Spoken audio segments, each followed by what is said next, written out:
journal ki difference kuda just now you are going to see.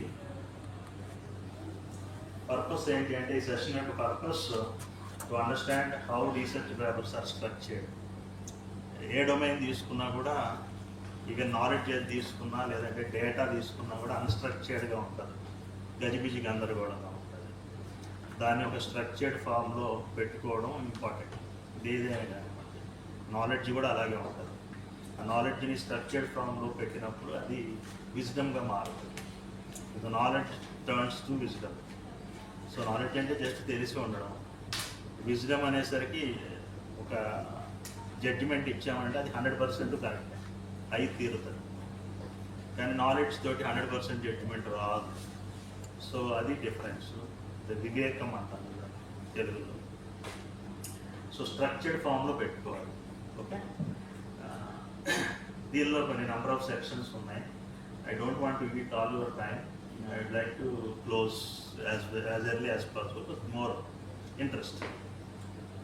So research paper అంటే ఏంటంటే అది structured one, presenting new knowledge. ఇప్పుడే మాట్లాడాను కదా ఒక ఎగ్జాంపుల్ మీకు. Energy efficient methodology, smart like micro controller usage and all these things వాడేసి మన ఇంట్లో ఉన్నటువంటి ఎనర్జీ కన్జర్వేషన్ని ఎకనామిక్గా ఎలా చేసుకోవాలి అనేటువంటి స్ట్రక్చర్డ్ వేలో ప్రపోజ్ చేయడం. Communicates research to the scientific community. ఇదే మాట్లాడాను, how to send paper to conference. So communicate చేయడం ఎలా, వాళ్ళు ఇచ్చిన కామెంట్స్ని మనం రిసీవ్ చేసుకొని ప్రోగ్రెసివ్ వేలో వెళ్ళి అనేది communication. So basically it contains what is the problem, దాంతోపాటు what is the method we're supposed to follow, and what are the results we arrived, and of course conclusions. If any future trends needed, then they also can be included. Okay, so forms the foundation of academic and industrial industry. Maybe academic in general we depend on softwares, MATLAB, ETAB, PSCAD and all these softwares we generally depend. If it is industry, they directly depend upon their hardware setups. Basically first ఎప్పుడైనా కూడా సాఫ్ట్వేర్తో చేసి దాని తర్వాత హార్డ్వేర్లో implement చేయడం అనేది మంచి పద్ధతి. ఈ రెండింటిని కంపారిజన్ చేస్తూ కనుక ఏదైనా పేపర్లో మనం పెట్టగలిగితే దానికి స్కోప్ చాలా ఎక్కువ ఉంటుంది. So software and hardware comparison రెండు దగ్గరగా రిజల్ట్స్ రాబట్టగలిగామనే మాట చెప్పగలిగితే then it would be more stability, more stamina ఉంటుంది దానికి. సో కాన్ఫరెన్స్కి జర్నల్కి డిఫరెన్స్ ఏంటి అంటే, కాన్ఫరెన్స్ జనరల్లీ 4 to 8 pages ఇట్లా, జర్నల్ వచ్చేప్పటికి 8 to 20 pages వరకు ఉంటుంది. ప్రిలిమినరీ రిజల్ట్స్ వచ్చినా కూడా అది కాన్ఫరెన్స్ పేపర్ కింద పంపించేయచ్చు. కంప్లీట్ రిజల్ట్స్ ఎక్స్పెక్ట్ చేస్తారు జర్నల్ అయితే. ఒక స్టాండర్డ్ జర్నల్ కనుక అయితే they expect complete results. So ఇది బేసిక్ డిఫరెన్స్ అనేది ఇది. అందుకే conference papers present just early research. ఒక ఇన్నోవేటివ్ ఐడియా ఉంది, దాని ప్రకారం you are getting some results preliminary one, then it can be written in the form of a paper consisting of 4 to 8 pages and you can send it to a conference paper. Okay, if you want a journal that to SCI, Science Citation Index or IEEE transactions like that, they expect lengthy elaboration, full solution of the entire problem. So there you have to work further to get at least up to 20 pages of that total journal. జనరల్గా రెండింటికి కూడా structure ఎలా ఉంటుంది అంటే, first title ఉంటుంది, abstract, keywords and all these things ఇవన్నీ కూడా ఉంటాయి. ఆల్రెడీ సార్ ఇందాక మీతో మాట్లాడారు లేటెక్స్లో ఏది ఎలా ఎడిట్ చేయాలి. సో ఇక్కడ కేస్ స్టడీ వచ్చేసరికి ఒక సింపుల్ ఎగ్జాంపుల్ తీసుకొని మాట్లాడుతున్నాను. ఈ ఎగ్జాంపుల్ ప్రాజెక్ట్ ఏంటి అంటే, ఇప్పుడు నేను ఇందాక మాట్లాడింది మీతో energy efficient smart home automation system చెప్పాను కదా. ఒక మైక్రో కంట్రోలర్లో ప్రోగ్రామ్ లాంచ్ చేసేస్తాం. అది ఏం చేయాలి అంటే, మనం ఇంట్లో ఎంటర్ అవగానే మనకెంత కూల్ కావాలో అది అంత కూల్నెస్ ఇవ్వాలి, లైట్ వెళ్తే ఎంత కావాలో అంతే ఇవ్వాలి. ఇదంతా కూడా ఆటోమేషన్. మైక్రో కంట్రోలర్లో రాసినటువంటి ప్రోగ్రామ్ ప్రకారం అది జరగాలి. అలాంటి ఒక సింపుల్ ఎగ్జాంపుల్ తీసుకున్నాను. అదే చెప్తున్నాడు గోల్ ఏంటి, మన ఎగ్జాంపుల్గా తీసుకున్నటువంటి project goal automatically control electrical loads, ఇవన్నీ లోడ్సే కదా. అండ్ ఇంప్లిమెంటేషన్ ఏమో సెన్సార్స్, మైక్రో కంట్రోలర్స్. ఆల్రెడీ మీరు ఐఓటీ చేస్తున్నారు. ఓకే, సో గుడ్ టైటిల్ మంచిగా ఉండాలి. మనం చిన్నపిల్లలకి పేరు పెట్టేటప్పుడే ఎన్నో వెబ్సైట్లు వెతుకుతాం. టైటిల్ పేరు చదవగానే ఎస్ దీని డెప్త్ ఇది అనేది తెలుసుకోవాలి. అది అందుకనే ఒక ఎక్సర్సైజ్ చేసి మీరు పేపర్స్ తెచ్చినప్పుడు ఏం చూడము. నా వరకు నేనైతే ఓన్లీ టైటిల్ చూస్తున్నాను. టైటిల్ చూడగానే అర్థమైపోతుంది. సో ఏంటి దీని డెప్త్ ఏంటి అనేది, ఇన్నోవేషన్ ఎంతవరకు ఉంది, వర్క్ ఎంతవరకు ఉంది, మెథడాలజీ ఏం ఫాలో అయ్యాడు, ఇవన్నీ కూడా టైటిల్ చూడగానే తెలిసిపోతుంది.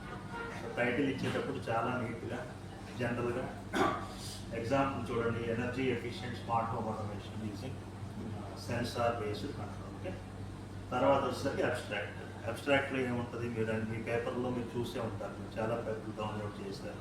దానిలో అంతా కూడా ఒక 150 to 250 వర్డ్స్ ఉంటాయి. ఆ వర్డ్స్ ఒకసారి మనం చదివాము అంటే it gives the complete picture of the paper. ఎవరు కూడా రివ్యూకి వెళ్ళే ముందు, పంపించే ముందు అంతా చదవరు, పేపర్ అంతా కూడా అబ్స్ట్రాక్ట్ ఒకటే చదువుతారు. So total content of the paper అనేది అబ్స్ట్రాక్ట్లో కనిపిస్తుంది. Okay, so that's what the importance of abstract. Title అయిపోయింది, ఫస్ట్ అది ఉండాలి, తర్వాత అబ్స్ట్రాక్ట్ ఉండాలి. వీటన్నిటికీ కూడా మీరు లేటెక్స్ వాడుకుంటే ఇంకా సింపుల్గా ప్రొఫెషనల్గా ఉంటుంది. సో దీని తర్వాత ఒక అబ్స్ట్రాక్ట్ యొక్క కేస్ స్టడీ మాట్లాడుతున్నాడు. ఇది నేను ఇప్పుడు తీసుకున్నటువంటి example, energy wastage in homes is growing issue. Okay, so దాని నుంచి బయటపడడానికి ఏం చేయాలి, ఎలా చేయాలి అని మనం ప్రపోజ్ చేస్తున్నటువంటి సిస్టమ్ ఏంటి అంటే sensor based smart automation system propose చేస్తున్నాం ఈ పేపర్లో. So the system automatically controls electrical loads మీద మన కంట్రోల్ వచ్చేస్తుంది. తద్వారా ఎనర్జీని మనం పొదుపుగా వాడినట్టు సేవ్ చేస్తున్నాం, ఇంకో రకంగా సేవ్ చేస్తున్నాం. ఒక ఎగ్జాంపుల్ నేను ఇక్కడ మెన్షన్ చేస్తున్నాను. సో ఎక్స్పెరిమెంటల్ రిజల్ట్స్ కనుక మనకు వచ్చినట్లయితే, తీసుకున్నట్లయితే అవి పేపర్లో రిజల్ట్స్ బేస్లో పెట్టేస్తాం. కీవర్డ్స్ అంటే ఏంటి, మనం పేపర్లో ఎక్కువసార్లు ఏ వర్డ్స్ వాడుతున్నాం, ఎక్కువసార్లు energy efficient, like that, sensors, like that, అలాంటి వర్డ్స్ ఎక్కువ ఏ వాడుతున్నాం, ఒక 5-6 దానిలో పెట్టాము. తర్వాత ఇంట్రడక్షన్ సెక్షన్, స్టార్టింగ్ టైటిల్ అయిపోయింది, అబ్స్ట్రాక్ట్ అయిపోయింది, కీవర్డ్స్ అయిపోయినాయి. నెక్స్ట్ ఇంట్రడక్షన్ ఎక్కడి నుంచి వస్తుందంటే, మనం దానికి సంబంధించిన పేపర్స్ నా దగ్గర చాలామంది వచ్చారు. నేను ఎక్సెల్ షీట్స్ ఇచ్చాను, దానిలో మన లైబ్రరీకి సబ్స్క్రైబ్ చేసుకున్నటువంటి లిస్ట్ ఆఫ్ జర్నల్స్ ఉన్నాయి. మీరు వాటిలో సెర్చ్ చేయండి, పేపర్స్ డౌన్లోడ్ చేయండి, మీకు ఇంట్రెస్ట్ ఏదైతే తీసుకొని వెళ్ళండి, మీకు గైడ్ దగ్గర. సో ఆ ఇంట్రడక్షన్ సెక్షన్ అంతా కూడా వాటి నుంచి వస్తుంది. మీరు ఏవైతే డౌన్లోడ్ చేసుకున్నారో, ఏవైతే చదివి ఉన్నారో, ఆ ఇంట్రడక్షన్లో ఇంకా ఏం తెలుస్తుంది వాటి నుంచి, ఇప్పటివరకు ఈ ఏరియాలో రీసెర్చ్ ఇంతవరకు జరిగింది, దీన్ని బెటర్గా నెక్స్ట్ లెవెల్కి, నెక్స్ట్ స్టేజ్కి ఎలా తీసుకెళ్ళాలి అనేది ఆ పేపర్ల నుంచి వస్తుంది. రిఫరెన్స్ పేపర్స్ అంటాం వాటిని. ఆ రిఫరెన్స్ పేపర్స్ నుంచి ఒక ఐడియా వస్తుంది. ఓకే, ఇంతవరకు ఈ ఏరియాలో ఇంతవరకు వర్క్ చేశారు, ఈ డైరెక్షన్లో మనం వెళితే కొంత డెల్టా ఎక్స్ కంట్రిబ్యూషన్ మన నుంచి వెళ్ళినట్టు అవుతుంది అనేది ఇంట్రడక్షన్ పార్ట్లో వచ్చేస్తుంది. తర్వాత దీనికి సంబంధించి ఒక సింపుల్ ఎగ్జాంపుల్, పారా 1లోనేమో బ్యాక్గ్రౌండ్ గురించి చెప్పండి, పారా 2లోనేమో ప్రజెంట్ ఎగ్జిస్టింగ్ రీసెర్చ్ ఏముంది దాని మీద, పారాగ్రాఫ్ 3లోనేమో లిమిటేషన్స్ ఏమో, ఇప్పటివరకు చేసిన దానిలో లిమిటేషన్, దాని గ్యాప్స్ అంటాం, అవే ఉన్నాయి. ఇప్పుడు మనమే కంట్రిబ్యూట్ చేస్తాం, మన వైపు నుంచి మనమే కంట్రిబ్యూట్ చేస్తున్నాం. సో ఇవన్నీ కూడా ఇంట్రడక్షన్లో వచ్చేస్తాయి. That's what introduction. ఆ రీసెర్చ్ పేపర్స్ చదువుతూ ఉన్నప్పుడే మనకు ఐడియా వస్తుంది, ఓకే ఏరియాలో ఇంతవరకు జరిగింది, ఇది ఇంకా జరగాల్సి ఉంది కాబట్టి అదే గ్యాప్. ఆ గ్యాప్ ఫిల్ చేయడానికి మనం ఏం చేస్తాం. So methodology, that's what methodology. ఆ గ్యాప్ ఫిల్ చేయడానికి మనం ఒక సెన్సార్ సెటప్ తీసుకుంటున్నాం, మైక్రో కంట్రోల్ తీసుకుంటున్నాం, దానిలో కోడ్ మనకు నచ్చినట్లుగా ఎంబెడ్ చేస్తున్నాం, ఫైనల్గా రిజల్ట్స్ రాబడుతున్నాం. ఆ రిజల్ట్స్ నుంచి ఎగ్జిస్టింగ్ సిస్టమ్కి దీనికి ఇంత పొదుపు చేస్తాం ఎనర్జీ అనేది క్లియర్గా వస్తుంది. So this what road map, problem identify చేయడం, ఎనర్జీ ఎఫిషియెంట్ సిస్టమ్, తర్వాత లిటరేచర్ రివ్యూ చేయడం, పేపర్స్ అన్ని చదవడం, ప్రపోజ్డ్ మెథడ్స్ ఏమున్నాయి, వాటిలో లిమిటేషన్స్ ఏమున్నాయి, కొత్త గ్యాప్ ఏం ఫైండ్ అవుట్ చేస్తాం, దాన్ని ఇంప్లిమెంట్ ఎలా చేస్తాం, రిజల్ట్స్ ఎలా వచ్చాయి. That's it. So this what implementation section, అంటే మన లాజిక్కి ఎలా ఇంప్లిమెంట్ చేస్తూ వెళ్ళాము, దానిలో కోడ్ ఏమి డంప్ చేస్తాం అనేది అనమాట. రిజల్ట్స్ ఇంకేమొస్తుంది, కోడ్ డంప్ చేసిన తర్వాత రిజల్ట్స్ రావడం, వచ్చిన రిజల్ట్స్ ఎగ్జిస్టింగ్ రిజల్ట్స్ కన్నా ఎలా బెటర్గా ఉన్నాయి అనేది this what comparison. So this what about results section. Next results అంతా కూడా డిస్కస్ చేయాలి. మాకు వచ్చిన వేవ్ ఫార్మ్స్ ఎలా వచ్చాయి, ఇలా రావడం మూలంగా ఇంత ఎనర్జీ ఎఫిషియెంట్గా సిస్టమ్ మేము డిజైన్ చేయగలిగాం. సో ఈ అడ్వాంటేజెస్ ఉన్నాయి మా మెథడాలజీలో అనేది ఈ సీక్వెన్స్లో మీరు అన్నీ కూడా starting from title, abstract, keywords, introduction, methodology, తర్వాత రిజల్ట్ సెక్షన్, రిజల్ట్స్ యొక్క డిస్కషన్, ఇవన్నీ కూడా నీట్గా రాయగలగాలి. సో చివరికి కన్క్లూజన్, ఇంత చేయగలిగాం, చేసాము, దీన్ని ఇంకా బెటర్గా చేయాలి అంటే ఫర్దర్ స్టడీ కానీ ఫ్యూచర్లో కానీ ఇంకా ఇలా చేయవచ్చు, మేము ఈ సెన్సార్స్ వాడాం, ఇంకా పవర్ఫుల్ సెన్సార్స్ వాడితే ఇంకా బెటర్గా మాకు రిజల్ట్స్ వచ్చింది, ఈ డైరెక్షన్లో ఒక కన్క్లూజన్ ఇచ్చేయాలి. ఇంకా రెఫరెన్సెస్ మీరు ఆల్రెడీ కొన్ని డౌన్లోడ్ చేశారు కదా, అవన్నీ కూడా రెఫరెన్సెస్ పెట్టేస్తారు. సో ఈ రెఫరెన్సెస్ అన్ని జనరల్గా IEEE ఫార్మాట్ కానీ APA ఫార్మాట్ కానీ ఉంటుంది. జనరల్గా IEEE ఉంటుంది. IEEE ఫార్మాట్లో ఎలా రాశారు ఏంటి అనేది మీరు రెఫరెన్సెస్ తీసుకున్న పేపర్లోనే ఉంటుంది. మరి ఏ స్టైల్ ఫాలో అయ్యాడు ఆ స్టైల్ మనం ఫాలో. తర్వాత జనరల్గా మనం చేసే మిస్టేక్స్ ఏంటంటే ప్లాగరిజం. ఆ పేపర్లో ఎవడో ఆడేదో రాసేస్తాడు వాడి భాషలో, వాడు అదంతా కాపీ చేసి సేమ్ పేస్ట్ చేస్తాం, తప్పది చేయకూడదు. ఈరోజు మనకు ఇంగ్లీష్ రాకపోయినా కూడా మన ఇంగ్లీష్ని చదివింది కాపీ అంటే ప్లాగరిజం అంటాం, కాపీ కొట్టదని ప్లాగరిజం అంటాం. సో ఆ ప్లాగరిజంని అరికట్టగలిగేటువంటి సాఫ్ట్వేర్స్ లేదా many. So you depend on just you Google or ChatGPT also gives whatever sites or whatever tools plagiarism లేకుండా ఇచ్చే టూల్స్ ఉన్నాయి. మాకు ఇంగ్లీష్ రాదని భయం లేదు. సో ఏ లాంగ్వేజ్ లేకుండా మరి మన మోడీ గారు ప్రపంచాన్ని పరిపాలిస్తున్నాడు, దేశం గారు ప్రపంచాన్ని పరిపాలిస్తున్నాడు. సో అలాంటిది భాష ముఖ్యం కాదు, భావమే ముఖ్యం. సో మనకి general varieties of tools we have. మీరేం చెప్పాలనుకుంటున్నారో దానికి వేగ్గా చెప్పినా కూడా ఇచ్చేస్తాం. అవి తీసుకొని right from title, abstract, keywords, everything దగ్గర. ఓన్లీ థింగ్ ఏంటంటే మీ బుర్రలో కరెక్ట్గా ఆ మెథడాలజీ కరెక్ట్గా అయి ఉండాలి, ఎగ్జిక్యూట్ చేయగలిగినట్టు ఉండాలి. ఓకే. సో జనరల్ మిస్టేక్స్ ఇవి ప్రాబ్లమే కాదు, కాపీ కొట్టడం, ఇంగ్లీష్ గ్రామర్ ఇవన్నీ తీసేసే ఉన్నాయి టూల్స్ ఉన్నాయి. తర్వాత week experimental valuation. If your experiment is good enough, no problem at all. It is sound, then no problem. Nobody shows finger towards you. Okay. So lack of proper references is the most important. References ఎంత ఎక్కువ చదివితే మనకి this practice makes a man perfect. Practice makes God also perfect. So practice is important. Number of references కావాలి, అది లేటెస్ట్కి కావాలి. ఎందుకంటే we should find a gap in the latest one can be extended. So ఇవన్నీ కూడా publish చేయాలంటే suitable conference are journal అంత work అంతా అయిపోయిన తర్వాత పబ్లిష్ చేయాలి అంటే సో మన లెవెల్కి ఏది బాగుంటుంది, ఏ కాన్ఫరెన్స్లా లేదా జర్నలా మన వర్క్ను బట్టి ముందే సెలెక్ట్ చేసుకోవాలి. చేసుకున్న తర్వాత దానికి టెంప్లెట్ ఉంటుంది, ఇందా సార్ చూపించాలి. ఆ టెంప్లెట్లో దాని ప్రకారం లేటెక్స్తో లేదంటే వర్డ్ అయినా పర్వాలేదు. మోస్ట్లీ రెండు అడుగుతారు, ఏదైనా మీకు ఆ స్కోప్ ఉంది, వర్డ్కైనా ఉంది, లేటెక్స్ దేనిలో కూడా పెట్టేసేసి వాళ్ళు చెప్పిన ఫార్మాట్ ప్రకారం అంతా నీట్గా రెడీ చేసేసి ఆన్లైన్లో సబ్మిట్ చేసేయడం. ఆన్లైన్లో వాటితో లాగిన్ అమ్మంటాడు. జనరల్గా మీకు నచ్చిన వాటితో లాగిన్ క్రెడెన్షియల్ తోటి లాగిన్ అయితే చేసేయచ్చు. ఇంకా వాళ్ళ కామెంట్స్కి విధిగా రెస్పాండ్ అవ్వాలి. కామెంట్స్ పంపిస్తున్నాడంటే it is under communication. So our conference paper our journal is communicate. So ఓవరాల్గా కమ్యూనికేషన్ అంతా అయిపోయిన తర్వాత paper gets accepted and publish.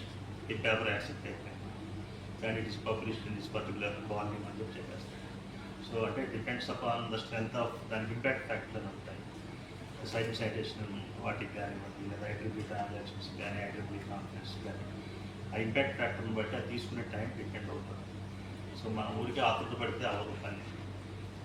Depends on the selection of journal is also important. దేనిలో పబ్లిష్ చేయాలి, దేనికి ఇవ్వాలి అనేది. సో దాన్ని బట్టి మనం వేరేజ్ వేసుకొని ఆ రెఫరెన్సెస్ దగ్గర కానీ ఇది ఎందులో అవుతున్నాయి ఏంటి అనేది ఒక today everything is available. Your Google gives many answers, your ChatGPT gives many answers. Okay, నాకు ఈ జర్నల్లో అవ్వాలి అంటే 2 నెలలు పట్టిద్దా, 3 నెలలు పట్టిద్దా, 6 నెలల, సంవత్సరం, 2 సంవత్సరాలు. So depends upon that you can proceed. మీకు కావాలి అంటే అండర్ గ్రాడ్యుయేట్ రీసెర్చ్ లైక్ మీకు start with small research project. చిన్న ప్రాబ్లం, ఎందుకంటే నేను మాట్లాడాను అలాంటి ప్రాబ్లం చిన్న చాలు. నేను అండర్ గ్రాడ్యుయేట్స్ కాబట్టి చేసేసి అది చదవడం ఎక్కువ చదవాలి, డౌన్లోడ్స్ ఎక్కువ చేసి దానిలో ఉన్న ప్రాబ్లం ఐడెంటిఫై చేసిన ఎక్కువ పేపర్స్ దాన్ని రిలేటెడ్ చదవాలి. ఫ్యాకల్టీతో కూర్చోవాలి, ఫ్యాకల్టీని వదలకుండా ఫ్యాకల్టీలో కూర్చొని ఇదిగో నాకు ఇది అర్థం కాలేదు, ప్రాజెక్టులో దీని మీద చేద్దాం అనుకుంటున్నాను, ఇది నవ్వుదాకండి దీని మీద చేద్దాం అనుకుంటున్నాను, సో నాకు ఇది అర్థం కాలేదు అని చెప్పేసి కూర్చోవాలి. ఈ నవ్వు నాకు అర్థం తెలుసు, కూర్చోవాలి. కూర్చొని మీకు సొల్యూషన్ దొరికేంత వరకు ఎవరు, మీకు సొల్యూషన్ దొరికేంత వరకు ఎవరు. So that's the right motto. ఒక్కళ్ళు చేసేది టీం వర్క్. ఇది ప్రాజెక్ట్ అనగానే 3, 4, 5 ఎందుకు వేస్తున్నాం? So team work. టీమ్గా చేస్తేనే బెటర్ రిజల్ట్స్ వస్తాయి. కాబట్టి మీరు టీమ్గా మీ మెంటర్, మీ గైడ్, మీ ప్రాజెక్ట్ కోచ్ కలిసి చేయాలి. ఓకే, తర్వాత మామూలే ప్రాక్టీస్. సో ఫైనల్ మెసేజ్ ఏంటంటే రీసెర్చ్ అనేది క్యూరియాసిటీ, మెథడాలజీ, హార్డ్ వర్క్ అనేది హార్డ్ వర్క్ కాదు, స్మార్ట్ వర్క్. దానిలో హార్డ్ కూడా పెట్టాలి, ఇష్టం పెట్టాలండి. మనం ఇష్టం ఉన్నప్పుడు అన్ని అవి వచ్చేస్తాయి. హార్డ్ వర్క్తో పాటు స్మార్ట్ వర్క్ కూడా ఉండాలి, దాంతోపాటు ఇంట్రెస్ట్ ఉంటుంది, అన్నిటికీ మించి ఇంట్రెస్ట్ ఉండాలి. So that is final message of the research for under graduate students. Okay, that's all. Questions.